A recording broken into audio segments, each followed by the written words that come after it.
Before we get to the episode, exciting news. I have a new podcast, a second podcast. I am the host and producer of the Strandcast, the official podcast for Strand Bookstore in New York City at 12th and Broadway, the coolest independent bookstore. And now there's a podcast every other week featuring long-form conversations with authors from different genres.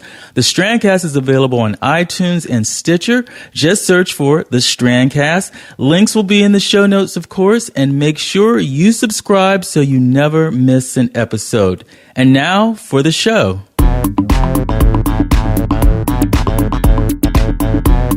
Hello there. Welcome to a brand new episode of Talk Music Talk with Boyce.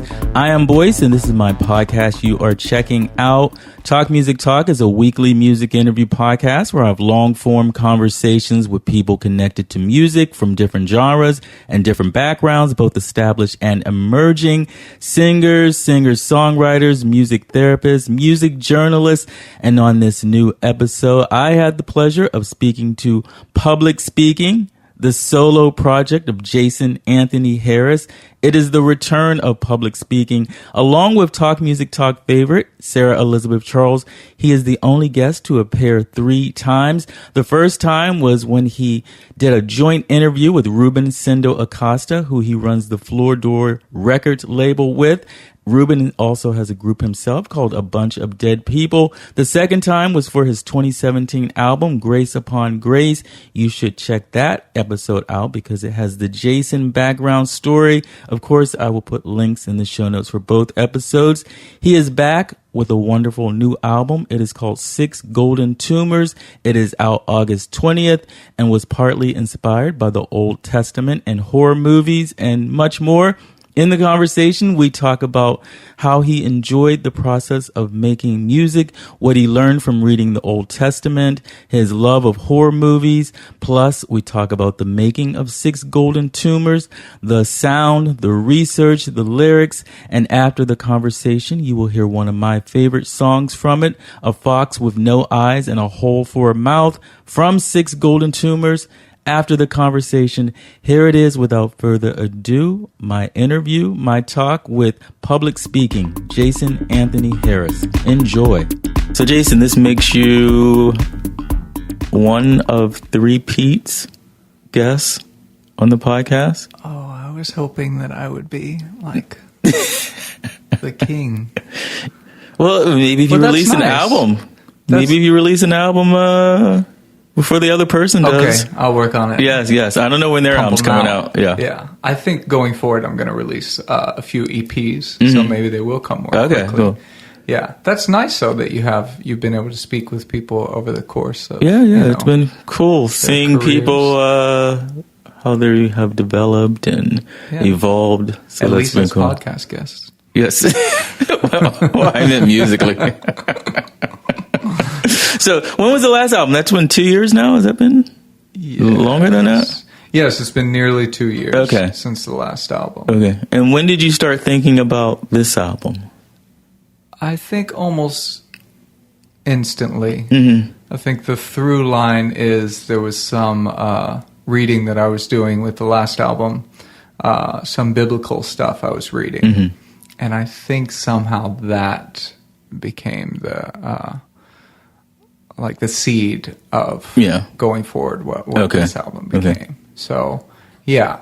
And some of the reading that I drew from this album was stuff that I had read for the last as well, and maybe not utilized or framed in a different way. So, yes. I try to start working on things as soon as I finish another project. Over the years, I've tried to give myself breaks here and there between things. And that doesn't always work great. And I get kind of like postpartum album depression a bit. And, because the whole thing's very anticlimactic. And it's kind of nice, for the first couple of days after you finish something. But then it's like, oh, Christ, what else do I do? Yeah. What else do I do with my mind and this thing that's been like occupying every breath, So I try to start working on things now instantly. Yeah. Like right now I'm already, as we're sitting here speaking, the album's not out yet, depending on when this airs. That may be different, but right now it's not. and I have several tracks that I'm starting to construct right now. So speak about that, because I think that happens to a lot of people. It's like whether you're making an album, writing a book, it could be what you're training for a marathon, and then like you finish, and it's like, now what? Unless you have something else to pick up. Yeah, because I think we have this idea of someone creating something and that being like so satisfying and amazing, and that filling them up, and it does. But you have to live your life day to day. You still need something to like get up in the morning for. You need like a new goal, something to get excited about. And I think what defines you or like gives you some purpose is not what you've done, you know, it's what you're doing. So you immediately think, well, what am I doing right now? You know? Yeah. I need to be always doing. I need to be always creating something. Yeah. You know, something in the present. I've learned to like appreciate the satisfaction and the joy, even if it's really hard work, in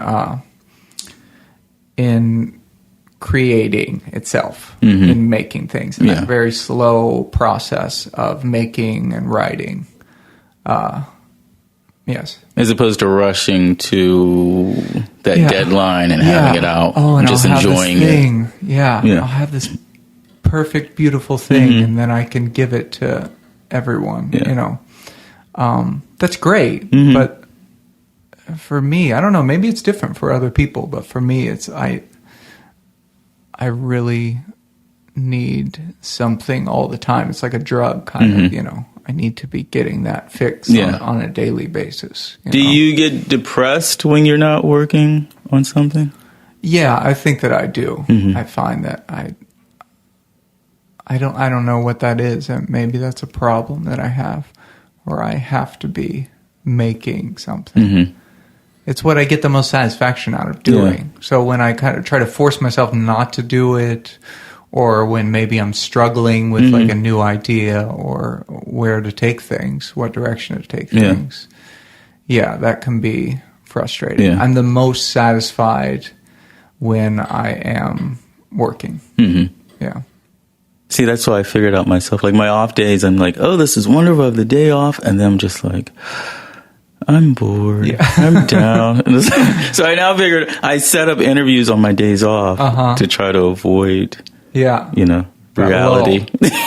I have a way, I trick myself kind of, and if I'm watching a film or if I'm going to a museum or whatever I'm doing, I usually, if it's something passive like that, I try to justify it in that, I'm using this in some way, you know. It's going to appear somewhere else. Right. Okay. So like when I was watching all these horror films for this project, for instance, like even at the most garbage ones I was watching, I was like, well, I'm watching this, I'm going to draw something from this, or I'm going to learn something. Yes, it makes it worthwhile. You know, it's a lot of pressure on oneself. I mean, I'm not saying I'm like this absolutely all of the time, but a lot of the time like that. I do let myself relax and, you know, watch something stupid occasionally, or just watch something to laugh.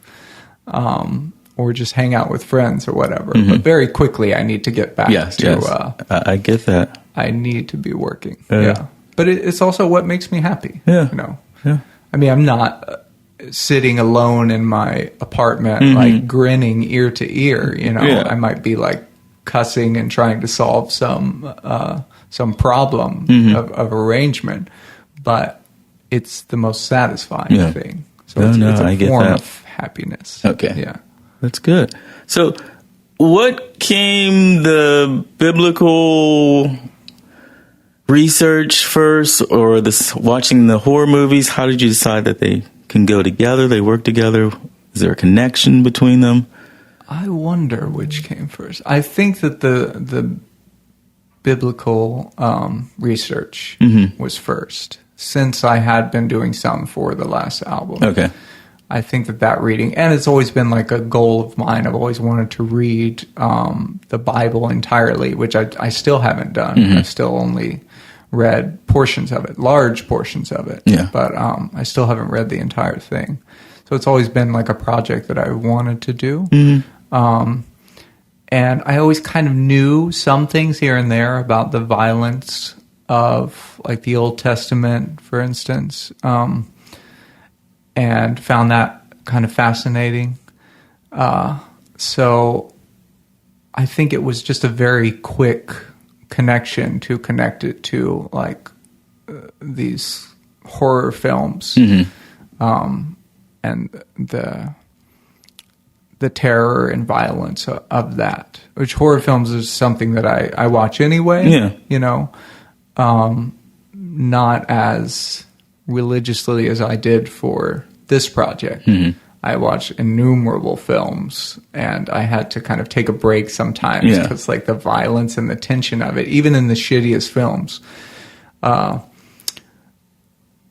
it can be kind of taxing and exhausting because there's a tension. Even like a shitty slasher film, there's still like someone is after you, or someone is after the protagonist and you're with them. So there's that tension. And I would have to take breaks every once in a while, just like, okay, I can't do a horror film for a few days. It's giving me some nightmares, or I just feel this tension inside, you know. What do you like about horror films? What do I like about horror films? I think even in the most ridiculous ones, there's an honesty in them. There's an honesty about kind of what we are and what we're capable of doing, what we have done as people, that contradicts a lot of what we want to tell ourselves about what we are and the better angels of our nature. And, you know, a lot of people think that man is essentially good and striving toward goodness always, and striving toward love. And, but there's this whole other part of us that is equally, you know, equally says something about our nature, you know, and our history, what we have done, what we want to do, which led me to the concept of hell, you know, and how even the most charitable, loving Christians and other religious people feel about this like eternal justice, you know, that okay, well, there's karma, or there's some afterlife where like there's some justice where this person will be punished. Yes, they're going to burn in hell for that. People, you know, we get a deep satisfaction out of that. Yeah. But what you're getting a deep satisfaction out of is violence. You're fantasizing about an eternal torment, an eternal pain towards another human being. But you're this good Christian. You know, yeah. So I find that really interesting. Was the Bible as violent as you had heard it to be? More so. Okay. Yeah. It was more so. More so. There's rape and mutilation and just horrible diseases and plagues, of course. And it is insanely violent. I would recommend anyone read it, really. It's an amazing work of literature, too. It's not just like this exercise in torment, although those are a lot of the parts that I drew from. And what I've been reading is Robert Alter's, as far as the Old Testament, Robert Alter's translation, as much as possible from the original Hebrew Old Testament. The 5 books of Moses I read first, and then went ahead and read a few others, like Samuel and Joshua and Kings and others like this, Ecclesiastes, things like this. He recently completed his translation of the entire Old Testament. Okay. So even though I have all these books of pieces of it, I'm going to have to buy this like 3-volume set that you can only get as one piece, and then get rid of my other books, I suppose. Okay. But yes, I highly recommend reading it. I think it's fascinating, and I think part of what's always drawn me to it is its importance in the development of our Western culture. There's so much there that we draw from as a modern Western society, that is from the Bible. Okay. I think it's unfair and kind of lazy not to acknowledge that. Yeah. What was your perspective as not a Christian but an atheist reading this? What do you mean? Do you think you have a different perspective? You're a Christian and you read the Bible. You're looking for maybe to confirm what you believe? Maybe. That there is this higher power that's going to, as you say, that's going to have this judgment, and the bad people will go to hell, and good people will be redeemed for, I guess enduring. Partially. But if you don't believe in a higher power, right? Like, how are you looking at that? Partially, but also I often just found myself in the place of a believer, and thinking, well, how would I assimilate this into my own beliefs, of love and decency and justice, and how we should treat each other. So I often found myself reading it from the perspective of a believer. Yeah. Also because I tend to write songs that are from the perspective of people that I may disagree with, or not entirely understand. So it's a bit of both. It's a bit of reading it coldly and objectively, but also trying to get inside the mind of someone who would read it literally, some who would read it allegorically, and then the societies that formed it originally, that told these stories and what they wanted to tell about themselves. I see it as these are stories we tell about ourselves that will define us and tell us how we are supposed to act and how we should act. Okay. And how the world was formed, why we're here, all that. These are the stories we're going to tell about that. And we're going to tell our children that, and they're going to tell their children, Okay. And as an artist, what are you looking for? Are you looking for that story and spark something in me? Or, what are you looking for to put into your art? Sometimes I'm looking for little details here and there that, that are interesting to me. I think it's Saul sitting on the throne while David is playing the lyre and trying to soothe him, and Saul is kind of burning with this sort of hatred and envy towards David and what he's become in the public's mind. Kind of like holding his spear and listening. Very Instagram in the middle of the night. Right? What's that? Very Instagram in the middle of the night. Right. So there's those little moments that I'm looking for, but sometimes I'm looking for a larger narrative. And the outline of a story that I may want to draw from and pervert in some way, or just really tell as the Bible told it, and putting in the context of the music that I make. Okay. So what would be an example of a song and what it came from in the Bible? The origin of it.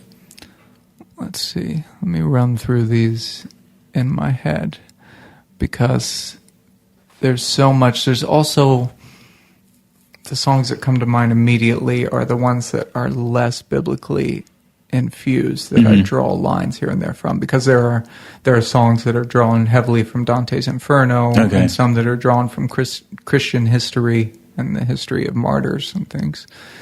So I'm thinking, I guess there's Sarah Laughed is a song on the album that I think draws almost entirely from the Bible. And Sarah Laughed refers to the time that God told her that, she would she would have a son. This is her and Abraham growing into old age and still waiting for this promise of God that they will have a child, and it hasn't come. And he tells her, well, you will have a child. And she's old at this point. She's an old woman. And she's probably no longer even sexually active. I don't know. And she laughs to herself, and he reproaches her, like, you laughed. Why did you laugh? She says, I didn't laugh. He's like, I heard you. Yeah. I hear everything. Yeah. So that song draws from later the story of Joseph and his brothers throwing him in a pit and abandoning him. And, I guess they sell him into slavery, depending on the way you read the narrative. There's a lot of contradictions with different texts, too, different translations of the Bible. It also draws from a dream that the Pharaoh has, that Moses helps explain to him, about these cows coming from the river, these like gaunt cows that come up from the Nile, I believe, and eat these other fat, healthy cows, which I thought was a really horrifying image and disturbing, and very interesting. And once they consume and eat these other cows, this act of cannibalism, they're just as disgusting and thin and gruesome as they were at the beginning of that. So in that song, I'm drawing from a lot of imagery there in this song. Yeah. Okay. And sometimes I'm tying these things together in a thematic way, or in just like an impressionistic way. There's not always a direct narrative. That I think that song is an example of that, pulling from different stories in the Bible that don't all tell the same story, but contribute to this mood. Okay. So as you're reading, you're taking notes, I'm guessing? Yes. Okay. Oh my God, books and notebooks and notebooks of notes. So many. What do your notes look like? Like, what are you writing down? Are you retelling the story in your own words, impressions? Sometimes, yes. I found that early on I was definitely taking down, almost everything, just so that I could read it back, and it's like reading an outline of the story. But I would do a lot of that, but I would also have a second notebook where I would take down like interesting lines, interesting quotations or scenes that I wanted to utilize in some way. What would you say you learned from reading the Old Testament? Did you learn anything? I learned, I think, to have a lot more sympathy for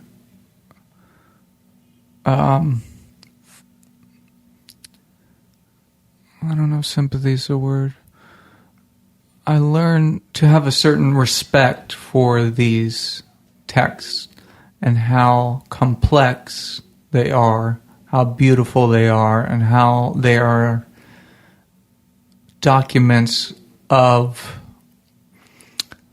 people, scholars, rabbis, trying to understand themselves and the world around them. I learned that and how valuable I think they are. I think there's a lot of beauty in them. I think they're just as, if not more so, valuable than reading Shakespeare. And to be a modern person and to read these texts, that some of them probably originate from stories that scholars believe may have been told, I would say around 4,000 years ago. And that you can they're still asking the same questions that we're asking about each other and about what is right, what we should do, how we should treat each other, where we come from and why. And we're still asking those questions. Were you able to read it and see how there's a practical application for it today? Like how, say, a Christian may read it and like, oh, okay, I can use this in my daily life. I think so, with some of the more moralistic things in it. And when it comes to some of the laws and whatnot that are passed down to Moses from God, things that, we can all agree on, I would hope, that, we shouldn't lie or we shouldn't steal or we shouldn't kill each other. Even though there's a different word actually in the Hebrew, I believe it's the word is murder. Oh, okay. We should not murder each other, which can be defined differently from kill. Kill can be acceptable in war. We don't call that murder. No. There may be an application for killing someone. Yeah. So I don't know.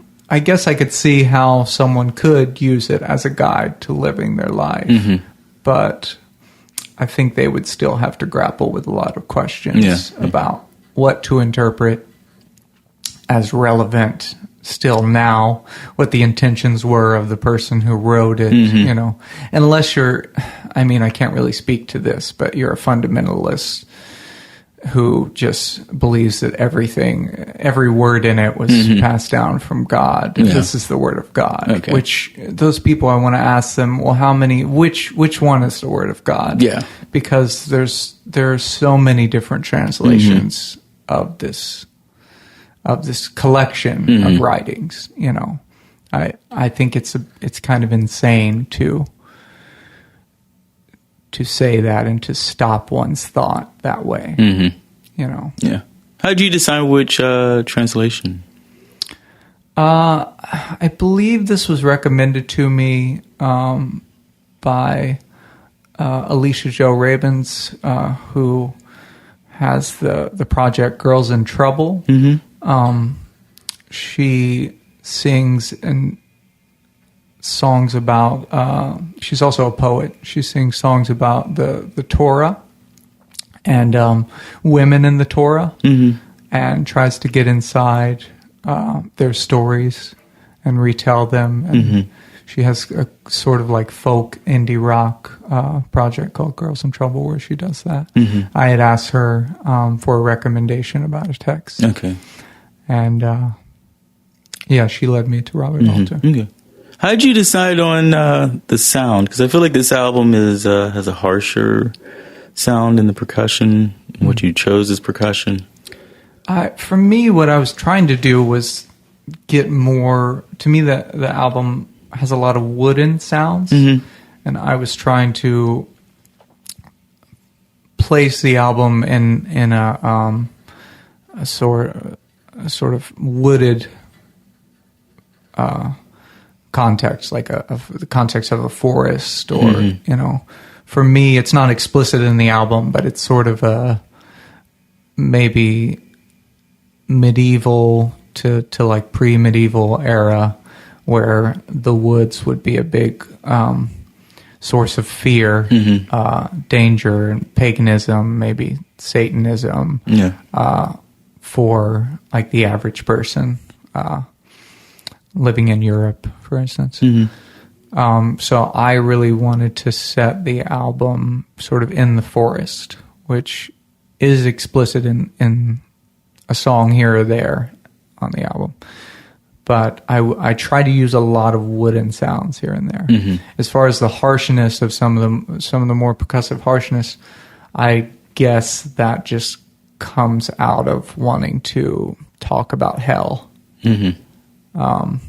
which is just going to lead you there. Yeah, this sort of like, in one song I'm trying to mimic the sound of being nailed to the floor of hell, which in Dante's Inferno is Caiaphas, I believe, one of those who condemn Christ, is nailed to the floor in hell. And I was trying to create that sound. What did that sound mean for me? So, That's one example of one of the harsher sounds that I was trying to make. So from album to album, they sound different of yours. Are you conscious of that? That's good. Thank you. I try, and sometimes I think, well, this is another public speaking album. But that's good in a sense. I'm trying to ride that and walk that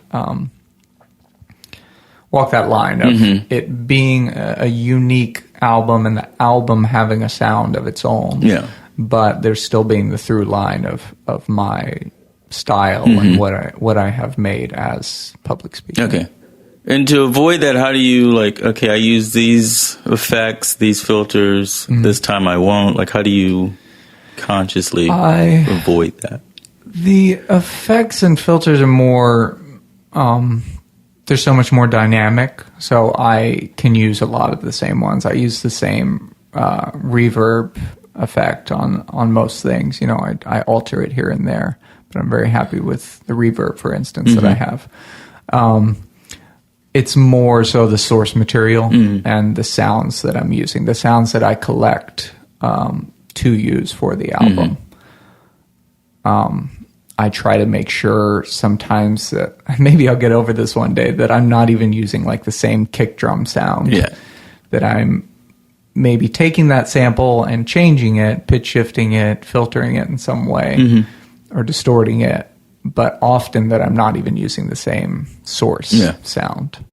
What are you using for your technology, hardware, software? I use Ableton to record with, but I don't use it to perform with or to really arrange with or anything like that. I have no idea how to use it in that way, even though it's designed for that. But it does come with a DAW,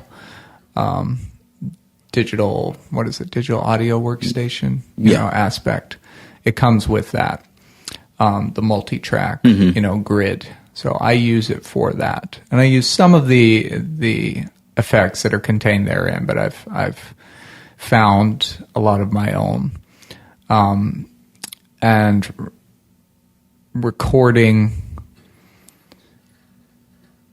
performing and recording are related in like kind of a loose way. I've recently, I say recently, maybe in the past year and a half, couple of years, attained like a small sampler, just a little MPX sampler, in order to be able to load sounds into it that are interesting to me, and then composing by playing it physically rather than just arranging it on a grid or hearing something in my head.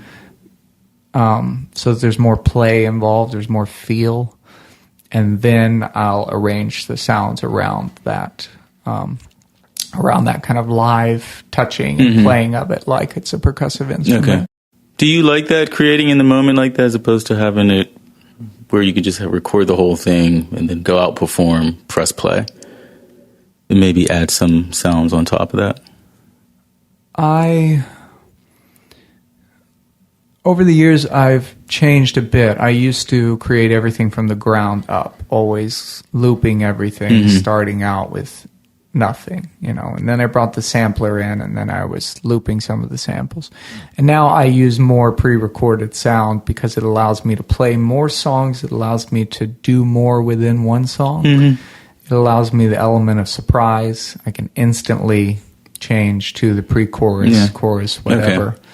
But I try to balance that out with enough stuff that I'm doing live. Maybe I'm playing the keyboard live as well. I'm always singing live, so there's that. I at least have that.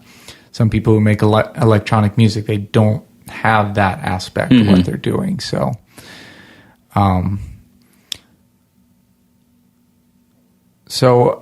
for me, it's trying to make it interesting enough live and make it interesting enough for me, of course, and the viewer, listener, having enough elements that I am making live or that can change live, that can be played in a different way, but trying to enjoy the capability that using some pre-recorded loops, gives me. Okay.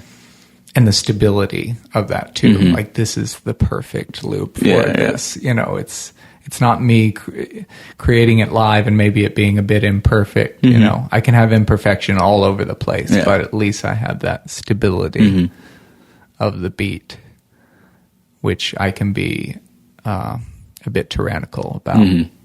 I want it to be perfect. Okay. So, how do you know my perfectionism? It's nice because I get to, you know, indulge in my perfectionism. Yeah. How do you know when it's a perfect beat? I have I think I have a very strong sense of rhythm, and if something is just off by like a couple milliseconds, it really bothers me, unless it's intentionally off, which can be very interesting. But if it's not intentionally off, then it's bothersome to me. It's a distraction, you know. I want the rhythm to be as perfect as it can be for what I'm trying to express, you know. It's just listening until, you know, it feels right. Not only sounds right, but it feels right for me, you know. Okay. And let's talk about the album title. Do you want to explain it? Will that kill the mystery? I can speak a little bit about it, sure. I was struggling with the album title for a while, and now I'm very, very happy with it. I feel like... And the title is? I feel like it expresses exactly what I wanted to express. Six Golden Tumors is the name of the album. There are 6 tracks as well. The number 6 being kind of important in a demonic sense. You know, it's seen as a demonic number. Also because 5 and 7 are these holy numbers in the Bible. Numbers are really important in the Bible. So 6 is like this kind of perversion of one of those. It's either something superfluous and extra something. In the case of 5, or with 7, it's something missing, taking something away. It refers to, I'm trying to remember which book it's from. I'm probably going to get this wrong. I think it's either Samuel or Kings, maybe Joshua. I'm not a religious scholar. Somewhere in there, there's a story of the Ark of the Covenant being taken away from the Jewish people, and it brings plagues on the people who have it, and they're getting like boils, and depending on the translation, sometimes you can read it as hemorrhoids instead of tumors, actually, which is weird and disturbing too. And like there are rats, you know, we think about rats and their relationship to plagues. And so these people consult their spiritual guides, and they say, well, you need to give this back because this is just city after city. It's cursing us. You need to give this back. And here's the way you need to give it back. You need to send it in this carriage drawn by these cows. They will know where to go, by the way. The cows will just know. They'll just go. They'll go back to Israel. You need to create these kind of gifts, and it doesn't explain why, but it says you need to create 5 golden tumors and 5 golden mice. They end up giving them a lot more golden mice, actually, in the end, but that's what they're instructed to do. So the image of these 5 golden tumors to me was really beautiful and strange, and made me think of some of the work by Louise Bourgeois and her sculptures, and how fleshy and yet solid, and that juxtaposition, you know, of flesh and something like gold, and how horrific those things must have appeared, and being gifts to give back something that belongs to another people. The Word of God, the very Word of God, is what they're delivering back to them, this document. Depending on how you how you read it as far as what the Ark of the Covenant is. So they're instructed to give that back. So that's where the 6 Golden Tumors comes from. Okay. 5 is the perfect number to give. 6 is a perversion of that. So, and I just like how it sounds. I like what it evokes, and you know, I think it's a little, well, maybe very unsettling. So, I think it's the perfect title in the end for the album that I made. Yeah. And far better than 6 Golden Hemorrhoids. Right. Yeah, that's it. I'm glad you went with tumors. Yeah, I decided to go with tumors instead of smart move. 6 Golden Hemorrhoids. So the album comes out August 20th. That is right. That is correct. And best place people to listen to the album. For now, keep up with you. For now, it will be on my Bandcamp, which is just publicspeaking.bandcamp.com. I also have a Tumblr that tells you everything, which is jasonanthonyharris.tumblr.com. We're also doing an album release show on the 20th at Union Pool. This is a very big show for Floordoor Records. We're inviting Chicago's Dead Rider, which is a former U.S. Maple, members of U.S. Maple. They're a Drag City band. They're playing, and we're releasing a split 7-inch with them and Floordoor's A Bunch of Dead People. So that's going to be really cool. Okay. I look forward to having that 7-inch myself, which I haven't got my hands on yet, but we'll have at the show. Also, Wasabi Fox is playing too. A Bunch of Dead People's playing as well. Wasabi Fox, I believe Janae's releasing a video that day, and then I have my album release the same day that I'm playing the show. So I think it's going to be a big, fun party at Union Pool on August 20th. Yeah. And after that, I'm going on tour around the Midwest the very next day for around 10 dates. Okay. And all those dates are on my Tumblr. Yeah. So. And as I told you before we started recording, it's a wonderful album. Oh, you just keep getting better and better, Jason. Oh, thank you so much. Yeah. And thank you again for doing this and being a three-peat. Of course. Yeah. I look forward to the 4th. Yes.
How late the clatter of his cars, how mournfully his mother waits. Somewhere a woman gives him milk. Behind her back she grips a stake. The soldier sleeps in her strange tent, and then lies dead between her legs.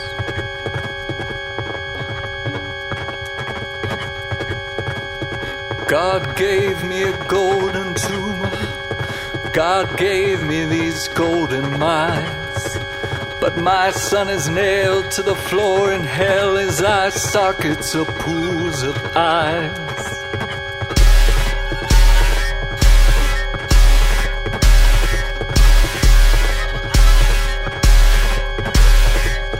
On march the banners of the King of Hell. On march the banners of the King of Hell. On march the banners of the King of Hell. On march the banners of the King of Hell. On march the banners of the King of Hell. On march the banners of the King of Hell. On march the banners of the King of Hell. On march the banners of the King of Hell. On march the banners of the King of Hell. On march the banners of the King of Hell. On march the banners of the King of Hell. On march the banners of the King of Hell. On march the banners of the King of Hell. On march the banners of the King of Hell. On march the banners of the King of Hell. And that was A Fox with No Eyes and a Hole for a Mouth from Six Golden Tumors. Again, it is out August 20th. Same day, album release party at Union Pool in Brooklyn. And as he mentioned, along with him will be Dead Rider, a bunch of dead people, and Wasabi Fox, who is a past guest. I will put the link for the interview with Janae Santos. That is her solo project, Wasabi Fox. Put all of that in the show notes. I am online a few places, talkmusictalk.com for more podcast information and to stream every single episode. I am also on Instagram, Twitter, and Facebook at This Is Boyce, so please follow me there. Some special requests for you. Subscribe to the podcast on iTunes, Stitcher, Google Play, iHeartRadio, and more. Search for Talk Music Talk and leave a 5-star rating and or review for exposing TMT to new listeners. You can also download the Talk Music Talk app. It is free wherever you like to get your apps. Again, just search for Talk Music Talk. And don't forget to check out my other podcast, The Strandcast, the official podcast of Strand Bookstore in New York City. Links in the show notes. Thank you so much for listening. Until next time, and there will be a next time, this one's for you, Liz.